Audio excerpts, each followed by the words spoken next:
नमस्कार. कधी विचार केलाय का की आपल्या आजूबाजूला दिसणारे मोठे मोठे साखर कारखाने किंवा दूध संघ यांसारख्या यशस्वी संस्था एका अगदी साध्या पण खूप शक्तिशाली कल्पनेवर उभ्या आहेत? चला, आज याच कल्पनेच्या आणि तिला संविधान देतं त्या ताकदीच्या मुळाशी जाऊया. सुरुवात एका प्रश्नाने करूया. जरा विचार करा, गुजरातच्या एका छोट्याशा गावातून सुरू झालेली डेअरी आज जगातली सगळ्यात मोठी दुग्ध संस्था म्हणून ओळखली जाते. हे फक्त एका कंपनीचं यश नाही, तर लाखो शेतकऱ्यांच्या आयुष्यात घडलेली एक क्रांती आहे. पण हे सगळं कसं काय शक्य झालं असेल?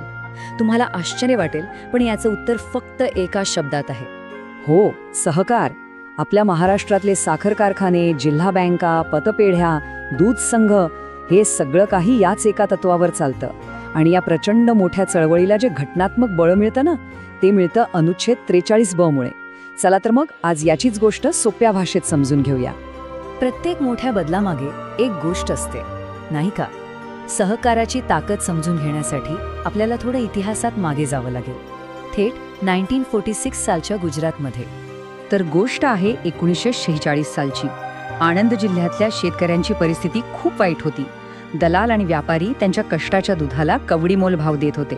अशावेळी त्रिभुवनदास पटेल आणि डॉक्टर वर्गीस कुरियन यांसारखे नेते पुढे आले आणि त्यांनी एक क्रांतिकारी विचार मांडला. मध्यस्थांना हटवा, सगळे एकत्र या आणि स्वतःच्या दुधाचे मालक स्वतः बना. आणि याच एका विचारातून जन्म झाला अमूलचा. आणि आज बघा, 35 लाखांपेक्षा जास्त शेतकऱ्यांचा हा एक मोठा आणि सशक्त परिवार आहे. आणि हेच तर आहे सहकाराचं खरं सूत्र. जी गोष्ट एकट्याने करणं जवळजवळ अशक्य वाटतं, तीच गोष्ट सगळे एकत्र आले की शक्य होते. याच महान तत्वाला आपलं संविधान संरक्षण देतं. तर अमूलची ही प्रेरणादायी गोष्ट अशीच नाही घडली. यामागे एक भक्कम पाया होता, आणि तो पाया म्हणजे आपलं भारतीय संविधान. चला आता बघूया की हे कायदेशीर बळ नक्की आहे तरी काय. तर हे अनुच्छेद 43 नेमकं सांगतं काय? हे कलम सरकारला म्हणजे राज्याला असं सांगतं की त्यांनी सहकारी संस्थांना प्रोत्साहन द्यावं. कशासाठी? तर त्यांच्या स्वयंस्फूर्त स्थापनेसाठी, त्यांच्या स्वतंत्र कारभारासाठी, त्यांच्या लोकशाही नियंत्रणासाठी आणि व्यावसायिक व्यवस्थापनासाठी. म्हणजे बघा, सोप्या भाषेत सांगायचं तर सरकारने सहकाराला मदत करायची, पण त्यात लुडबुड करायची नाही, मालकी हक्क दाखवायचा नाही. हे सगळं शक्य झालं 2011 साली झालेल्या 97व्या घटनादुरुस्तीमुळे. आणि ही काही साधीसुधी दुरुस्ती नव्हती, हे एक ऐतिहासिक पाऊल होतं. यामुळे 3 जबरदस्त बदल झाले. 1, सहकाराला घटनात्मक प्रोत्साहन मिळालं. 2, आणि हे सगळ्यात महत्त्वाचं, सहकारी संस्था स्थापन करणं हा नागरिकांचा मूलभूत अधिकार बनला.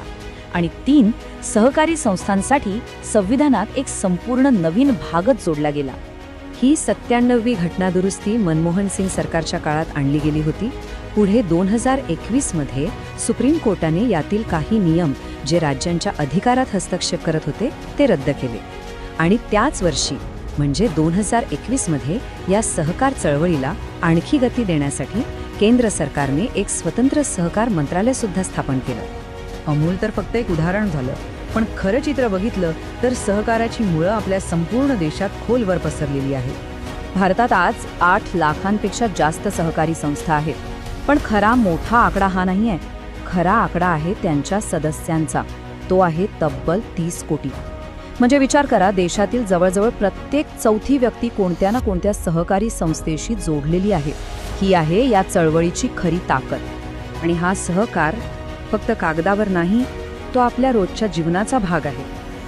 शेतीतले साखर कारखाने असोत, शहरातल्या आपल्या हाऊसिंग सोसायट्या असोत, बँकिंगमधल्या जिल्हा सहकारी बँका असोत, किंवा गावागावातले दूध संघ, सहकार आपल्या अवतीभोवती सगळीकडे आहे. आणि जेव्हा सहकाराचा विषय निघतो तेव्हा आपल्या महाराष्ट्राचं नाव घेतल्याशिवाय पुढे जाताच येत नाही. महाराष्ट्राला तर सहकार चळवळीचं माहेरघर असं म्हटलं जातं. इथे 35,000पेक्षा जास्त सहकारी संस्था आहेत, ज्या लाखो लोकांच्या आयुष्याला एक भक्कम आधार देत आहेत. चला तर मग आता ह्या सगळ्या चर्चेमधून आपल्यासाठी सगळ्यात महत्त्वाचं काय आहे, जे लक्षात ठेवायलाच हवं, ते थोडक्यात पाहूया. तर यातला सगळ्यात पहिला आणि महत्त्वाचा मुद्दा म्हणजे अनुच्छेद 43 सहकार चळवळीला घटनात्मक दर्जा आणि संरक्षण देतं. हे 2011च्या 97व्या घटनादुरुस्तीने संविधानात आलं. अमूल हे त्याच्या यशाचं जगातलं सर्वोत्तम उदाहरण आहे. आणि हो, हे कलम फक्त लोकशाही नियंत्रणावर नाही तर प्रोफेशनल मॅनेजमेंटवर सुद्धा तितकाच भर देतं. या दोन्ही गोष्टी एकत्र हव्यात हे ते सांगतं. शेवटी या सगळ्याचा आत्मा काय आहे तर तो एकाच वाक्यात सांगता येतो. तो म्हणजे सहकारातूनच शेतकऱ्यांचा आणि सामान्य माणसांचा विकास. आणि आता जाता जाता एक प्रश्न तुमच्यासाठी. तुमच्या गावात, तुमच्या शहरात जी सहकारी बँक आहे, दूध संघ आहे किंवा तुमची हाऊसिंग सोसायटी आहे, आपण तिचा एक भाग आहोत का? कारण सहकाराची खरी ताकद फक्त संविधानातल्या कलमात नाही तर ती आपल्या सगळ्यांच्या सहभागात आहे. यावर नक्की विचार करा. जय हिंद, जय संविधान.